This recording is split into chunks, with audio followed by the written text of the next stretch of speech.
A day after Ukraine secured a key minerals deal with Western powers, Russia today launched a fresh wave of attacks across the country. Ukraine says one person was killed, dozens were injured in Russian drone strike on Zaporizhzhia. In fact, the unrelenting attacks raising speculation on whether Moscow is trying to disrupt Ukraine's economic partnerships. Take a look.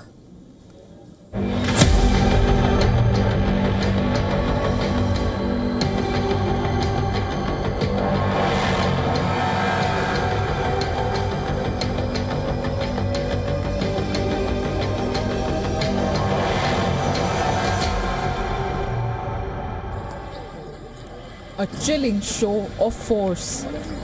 Russia unleashes a series of missile and drone strikes across Ukrainian cities, part of the bigger picture of assaults escalating in both scale and frequency.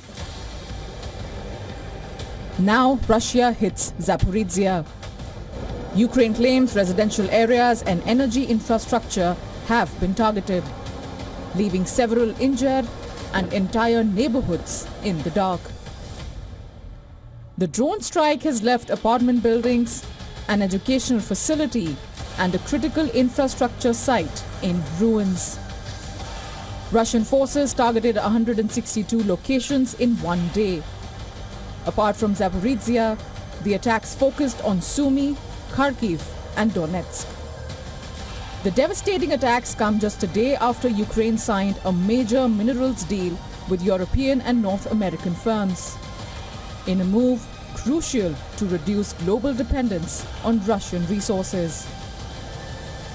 The agreements will open Western access to Ukraine's reserves of lithium, rare earth elements and titanium. But Moscow is viewing this as a direct challenge to its influence. To take control over resources, it is necessary to end the war. The American leadership declare themselves great peacemakers, but what they really do is not peacemaking, it's warmongering. The battlefield now extends to boardrooms and resource contracts, not just trenches and front lines. For Ukraine, the struggle is no longer just about sovereignty.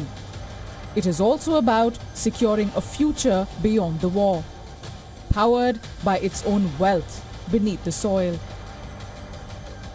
But US President Donald Trump's patience is wearing thin. With no breakthrough in sight, the US administration says that Trump will decide how much more time Washington wants to dedicate to end the war.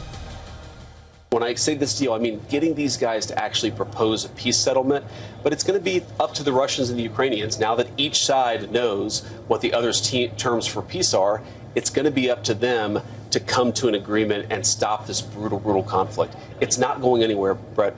It's not going to end anytime soon. Though Ukraine's minerals deal is largely symbolic, Trump needed this done and dusted to remove a distraction from the complex talk of military aid. And real peace that must now become their focus. Bureau Report, WION World is One.